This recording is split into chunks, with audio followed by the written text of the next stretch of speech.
Dr. Stafford, thank you for joining us today and welcome to the NEO Student Updates. Today we, like I said, are joined by President Stafford, the recently appointed president of NEO A&M College.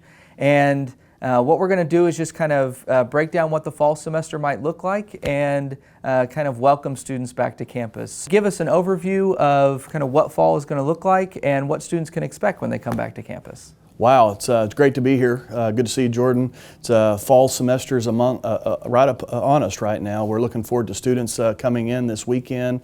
It's been a difficult 2020, but I tell you what, the folks here at NEO have done a lot of work over the last couple of months in preparation for students to returning to campus this fall. We'll be face-to-face this fall, but we also have a new addition into those face-to-face classes calling High Flex, which basically allows students to be able to go to the classroom but have flexibility to attend remotely through Zoom. And so in the residential halls, folks have been preparing for their check-in is getting ready to go underway. Lots of additional cleaning. I think we're going to do the best that we can this fall to make sure that our students are safe, put some implementations in place to help protect them.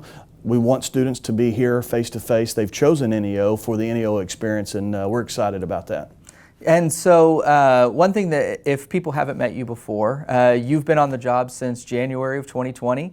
During the last 6 months of 2019, the OSU A&M Regents went through a pretty intensive selection process. But I wanted to know kind of what drew you to NEO. Absolutely. I think the search process for me was very much similar to the college search process. I think students have lots of choices. I had worked at an institution for more than 20 years. And so what really intrigued me were the facilities and the perception of NEO being the two-year premier residential campus. And quite frankly, I'm a Boise State alum. I actually went to Boise State, and I can tell you this place has been transformed since I was here several years ago. And so when I stepped foot on campus, when learning that this job was open, I was very, very much impressed. In fact, it really just has a university-like setting compared to the other community colleges across the state. Obviously started investigating a little bit further. The Norsemen are known for their athletic programs here, and I'm a former college basketball referee. I've been across the state of Oklahoma on every two-year campus refereeing. Again, there's nothing quite like NEO. And so when we went through the process of being here, it's very much similar to the campus tour, the campus visit. You're trying to get a better feel. You can see what the curbside view looks like, but when you are here on campus, you're interacting with people. I think the facilities and the people, I'd say the people are is what really got me here. And so excited to be here and be part of this rich history for more than 100 years, and we're looking forward to the next 100. And so, as most people know, most colleges in the nation had to kind of spin on a dime in terms of delivering online education for the last half of the spring semester. Kind of go through a little bit of that and how you view that as an administrator. Well, our faculty did an amazing job in the spring transitioning. I won't call it an online education, but a distance education, because I think online means you're prepared to deliver it in that format. And what we did is asked our faculty basically with a week's notice to convert courses to that distance or remote learning environment. And so I think our faculty have prepared for that in a little different manner this year, but we truly believe that our students do the best face-to-face.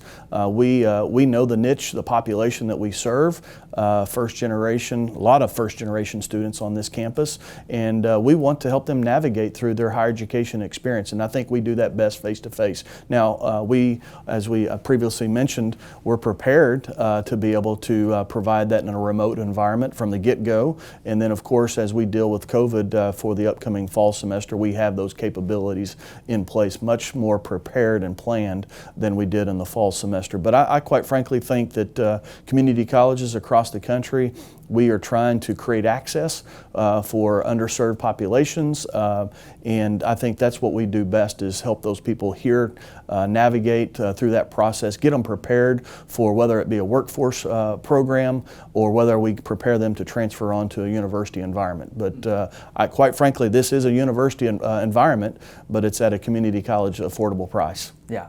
And so you mentioned a little bit about the fall 2020 semester, kind of some of the changes that we've implemented in order to keep not only students safe, but also employees and guests. Could you kind of go over about what's included in that fall semester plan? Well, as we started off the interview with our mask, first and foremost is our mask policy. So this year, based upon CDC guidelines, we want folks to be wearing masks. That's an expectation indoors and also outdoors when social distancing is not possible. And so we think that masks, there's a lot of science and studies, but masks help mitigate the spread.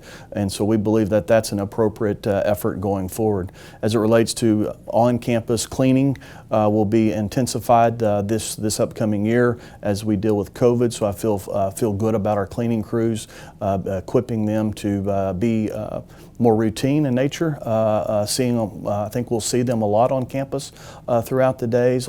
That cleaning carries over to the public places in our dormitories, residential halls, and also into the classrooms and the public spaces here. From the classroom environment, I think we have provided some flexibility in the academic delivery process. Students can choose to be online on some of the courses. They have hybrid courses. We have a hybrid offerings. We also have, as I mentioned a while ago, the face-to-face with high flex option. And so within those classrooms, we're trying to social distance as best as we can. And of course, masks are going to be a part of that process. Mm-hmm. And so going forward, one of the big kind of indicators that we give to our students and our staff and our faculty members is a lot of this revolves around personal responsibility. Talk a little bit about your philosophy on personal responsibility and how that works into what we're doing as an institution. Well, we're doing everything that we can, and in turn, students have chosen to be here, and so we need to ask them to take their responsibility. It's no different, and I've shared this with you earlier, it's no different than going into Walmart. When you go into Walmart, you're going in to make a purchase, but if you're grabbing a buggy, you can either choose to grab a sanitation wipe or not choose one. And so we are taking that same philosophy. Education has to be a big part of this to our students, but we'll have several hand sanitizer stations and also disinfectant wipe stations all across campus and in our classrooms so that students, it's not feasible for us to come in and clean a class in between classes. And so students need to take that responsibility to grab a wipe and disinfect their area before they sit down for the next class. Mm-hmm. And some of the questions that people might have when it concerns education is the difference between K-12 education and higher education, where you have a classroom full of adults. So kind of talk a little bit about kind of the differences there. Well, I think on the difference, obviously, public school is a free public education. People are mandated to be there. Our students have choices, and they've chosen NEO. I think they've chosen NEO for the NEO experience, which is second to none in the state of Oklahoma at the 2-year level. And so when they have chosen that, then they have said that they want this education here. Again, we've got a responsibility to protect them, and so they do as well. They assume some risk by taking those classes. And so we're just trying to equip them to help be safe in that environment. Absolutely, and like you said, one of our biggest goals is to reduce the risk as much as possible. But again, it's not something that we can do alone. We'll need the cooperation of anybody who steps on campus. With everybody. It starts at the top, it goes to the bottom, our students as well. And quite frankly, we launched our reopening plan last week. We know that that's a device to get us started. We know that there's going to be new variables that come into play throughout the semester. We've got to be patient and flexible. I read a quote the other day that is talking about COVID, be patient because there's going to be new information that comes along. And so we're going to be watching that, be close coordination with the Ottawa County Health Department. We have a task force that continues to meet regularly. They met as recent as yesterday, but they meet weekly. I anticipate those continue to happen through the fall so that we continue to monitor the situation, the well-being of our students, faculty, and staff, and we'll make adjustments as necessary. Yeah, as you said before, it's kind of a moving target. We don't know what we're chasing at this point. We do for reopening once the students get back, which we're excited for them to be back. We just need them to do their part to help stop the spread, slow the spread, and have a great education experience. And we're going to do our best to adapt as it relates to the NEO experience that historically has been here. We've got to do some things a little bit differently with the social distancing, utilizing outdoor space a lot more, I think, this fall in regards to our student activities. And so I think we've got a great semester planned. I think those students have chosen to be here this fall are not going to be disappointed. And all of our colleges and universities across the country are experiencing the same thing, and there's not a book or a pathway on how to navigate through COVID. And so we'll be listening and adapting as we go forward. And so kind of shifting to students returning on Monday for the fall 2020 semester, what kind of pieces of advice can you give not only first-time students but also returning students on how to make the most out of college? I would say, reflecting back on my undergraduate education, go to class. Number one, go to class. Without a doubt, I think you're more likely to be engaged with what's going on. When you get out of the routine of not going to class, it becomes a repetitive occurrence, which is not good for the academic learning environment. So I think that's number one. I think number two, I would say, is ask questions. Don't be afraid to ask a question, whether that be in class or outside of class. Ask for help. There's a lot of young people that are navigating college for the first time in their family as a first generation. Ask a question.